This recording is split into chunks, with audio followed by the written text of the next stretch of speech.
Hello there, it's Simone. Today I would like to take you with me and show you all the currently inked fountain pens that I have. And jokes aside, I have all of my fountain pens inked up. I actually don't really know how many fountain pens I currently own. It might be 12. Um, we will see later on how many there are. But you notice I am hand gesturing and nothing is happening. And the reason for that is that I already filmed this video before while talking and doing the currently inked samples at the same time. However, the video was almost an hour long, and I wasn't very happy with the fact that I wasn't able to talk and write at the same time. And you will see while you're watching this video that the first page was always the worst page, and so I actually redid the one on Tomoe River paper. So I was telling you, and I'm telling you right now as well, that I have been using fountain pens since second grade. I am 44 now, so that probably, how old are you in second grade? 7-ish? So I've been using fountain pens for a very long time. My first fountain pen was a Pelikan. They are a German company and they provide beginner fountain pens for school children, or at least they did at the time that I was in second grade. But the Lamy Safaris, I'm not actually even sure if they were already out or if my local fountain pen dealer actually had any of those. But when I was in high school, they were all the rage and people were using them left and right. And so I had to have one too. This is not the first Lamy Safari. The yellow one is the oldest fountain pen that I currently own. But I actually have had it for about 25 years now. I wrote my high school exam with it. So I used to use the nib in my Lamy Safaris. Nib size is F currently. When I was in school, I was using M nibs because that was just the regular standard that you would get. However, they are not maybe a new M nib would work really well, but that M nib that was in the yellow Lamy Safari has broadened a lot over the time. So I'm showing you here that I am using, when I do my currently inked lists, I love to do them on three different papers. The first one that is in the background is Tomoe River paper. The insert is from Paper Penguin Co., and I believe it is the old Tomoe River paper. The paper that is on top is loose leaf Cosmo Air Light paper. And then the one insert that you see to the left over there is a B6 Slim Midori MD notebook. It's the MD paper. And throughout this video, you can clearly see, and unfortunately you can't hear the fountain pen nib noise. I wouldn't necessarily say scratch along the paper, but it sure makes noises on the MD paper.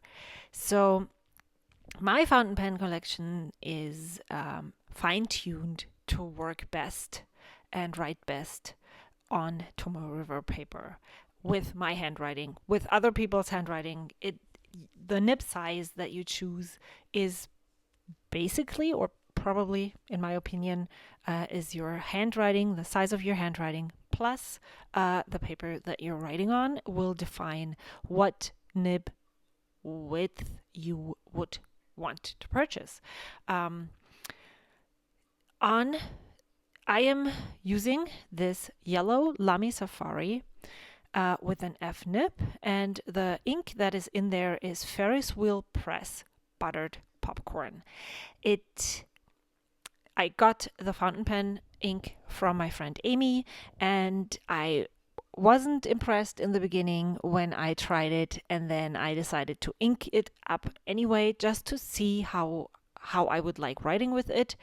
But after using it for about 1.5 months, I can say that it definitely is one of those fountain pens that I'm going to empty and clean before December 1st, because I sure do want to ink some of my fountain pens up with the new inks that will be in my advent calendar from Diamine, the Ink Vent. If you have one as well, please comment down below and let me know how you're going to plan on are you like just opening it up? Are you celebrating each ink? I'm super excited. Maybe I'm hyping it up too much and then I'm gonna be disappointed. I don't know. But I really am looking forward to this 24, 25, I don't actually even know, days of fountain pen ink fun.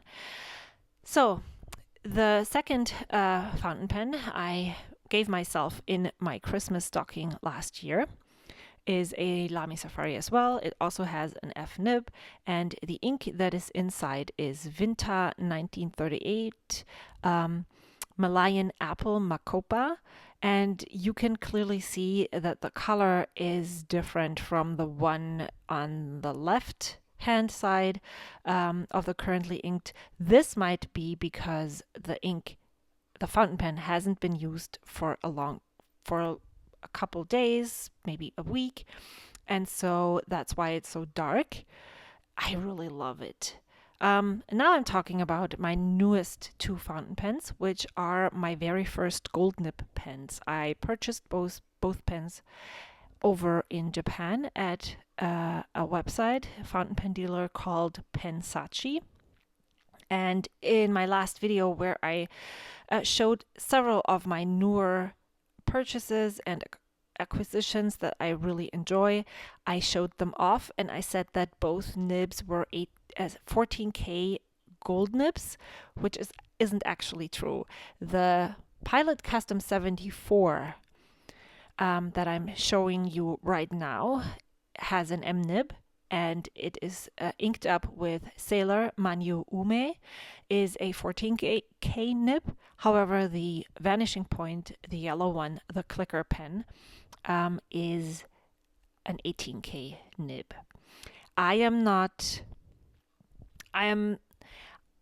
When I first opened up these fountain pens and inked them up and tried them out, I was surprised about the broad line that the fountain pen, especially the Custom 74, not the Vanishing Point, but the Custom 74 laid down, because I had previously read that Japanese nibs would run thinner, narrower than European nibs, and so since I really enjoy the F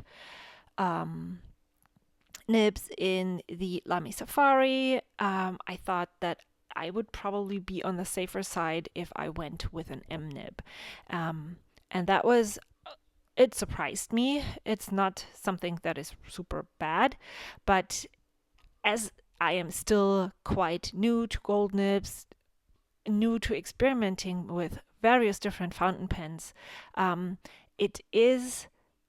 I personally don't know yet whether the line width is due to the nib width or whether it's the combination. Well, it's always the combination of the ink and the nib, but whether Sailor Ume is a very wet writer, I didn't actually look it up. I probably should look it up, then I would know more. So I'm curious to see how the nib and the ink flow and the line width will vary when I ink it up with a different ink. Alrighty. Next story, next pen. This is the TWSBI Eco in lilac. It currently has an EF nib and the ink that is in there is Sailor Manyo Akibi, and this ink is one that where I purchased a bottle from that I actually own an ink bottle of this ink. The Vinta ink, if I had known that it existed, is even prettier. However, I just got a sample from my friend Amy. Since I do own the Manyo Akibi, I probably won't purchase that ink as in an ink bottle.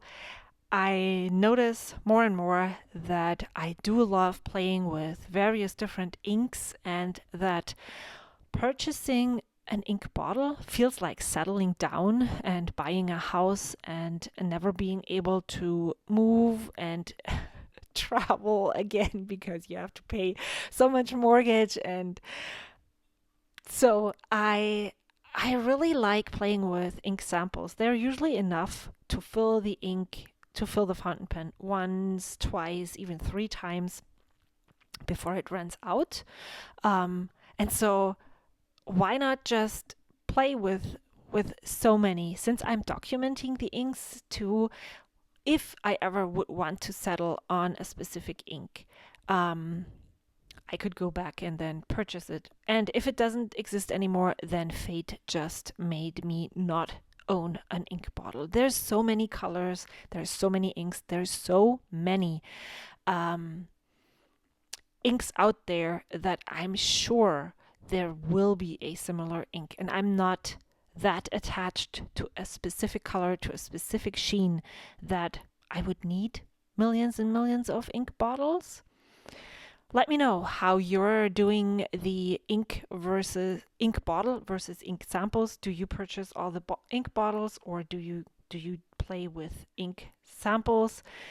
I'm curious to know. I'm still, as I said, super new to this hobby, which I extremely enjoy, as you can clearly see. But yeah, I'd love to chat about this in the comments with you. Then, next pen. This is probably my most favorite. And I'm showing you the different filling styles, filling mechanisms. This pen is the Custom 74 is a converter. This one it has a piston. It's the whole thing is filled. However, you can unscrew it, and there is this, I think it's a vac filler, not sure. Probably need to make a list of all of my pens and write down what filling mechanism they are. I do know that if you do not open the ink compartment, you can open the screw, and that way the ink flows into the feed. But if you close it shut and write with it over a specific amount of time until the ink runs out, there is no ink coming in, and then your ink will just fade away. I'm telling you and showing you, unfortunately, I'm not as fast as I should be while talking because I'm telling so many stories, which I do hope that you enjoy listening to. That this is currently, even though I have these gold nib pens, my favorite fountain pen. I purchased it on a whim at Endless Pens during their Independence Day sale, and because it was so reduced, and I think maybe it was in their newsletter, and I looked at it and I'm like, oh my gosh, I really like this. Maybe I should get it. Wow, it's this. They reduced it by that much. I'm going to buy it. And so I purchased the Opus 88 Coloro in M as well. And this is the orange or red colorway. And I love the weight, I love the size, I love the length. That's why I pulled out the Custom 74. It is a little bit longer than the Custom 74, and since I am not someone who posts their caps, and my hands are super big, I need the pens to be long enough to actually be able to write with them comfortably.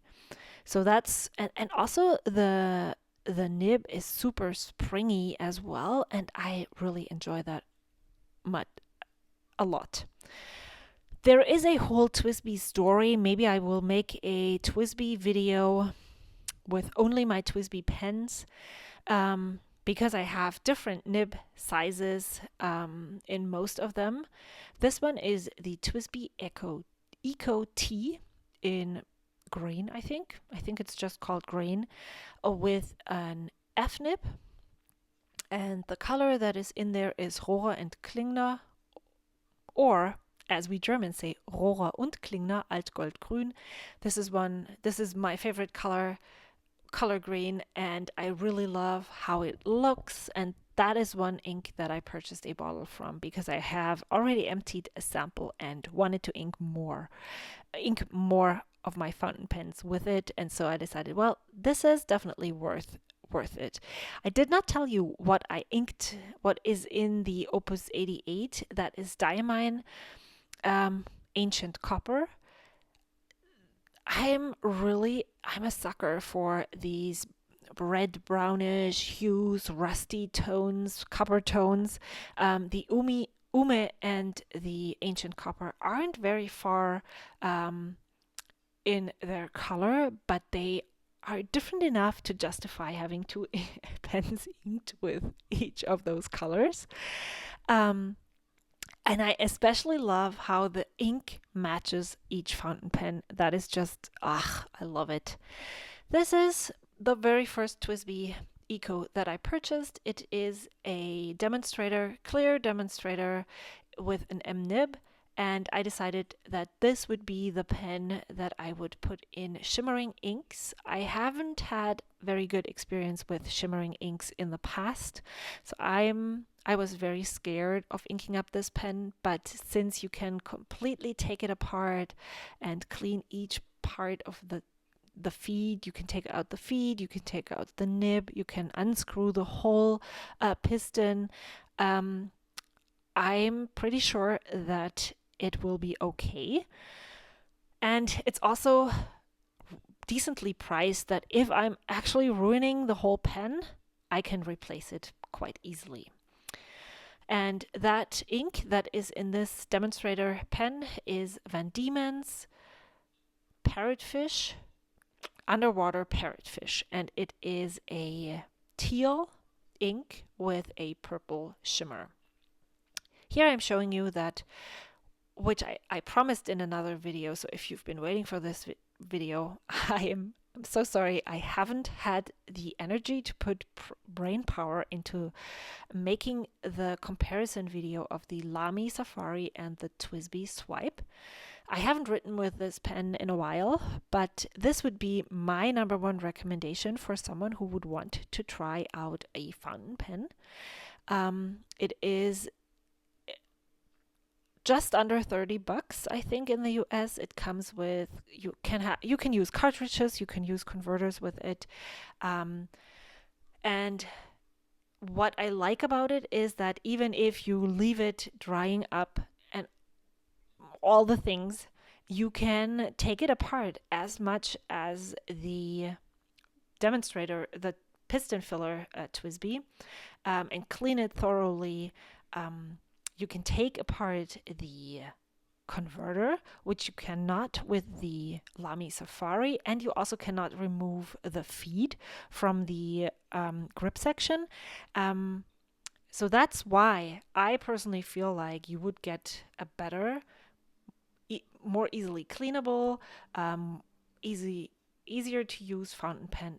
And another plus with this fountain pen is that the nib will also fit. The feed and nib of the TWSBI Swipe is the exact same feed and nib as in the TWSBI Eco. So if you were going to get another TWSBI, maybe this one, then you could easily swap out the nibs if you wanted to. All right, next fountain pen, and we're clearly getting closer to the end here, is another TWSBI Eco T. It is the teal turquoise fountain pen, and let me tell you this ink color that is in here. This is the TWSBI Eco T turquoise with an F nib again. And the color of ink that is in here. And is this whole thing completely out of focus? Wow. I think I focused in there earlier and wow.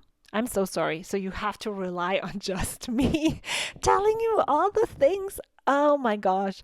What a bad video. I'm so sorry. I will definitely, once am going to film another one of those, I will be so much better about making sure that it actually focuses on the paper. Ah, how bad. All right. So it is Sailor Manyo Kikyu was in the TWSBI turquoise. The TWSBI swipe was inked with Robert Oster Torquay. And then this is the Lamy Joy, which I don't enjoy at all. And that's why I had the amazing idea to just remove the, what is that? The back part that looks like a quill and screw the grip and feed and nib the grip section onto the other fountain pen body. The ink that is in here is the Diamine Aurora Borealis. That is one of those colors that I would probably purchase a bottle of, but we'll see what the ink vent will bring. And then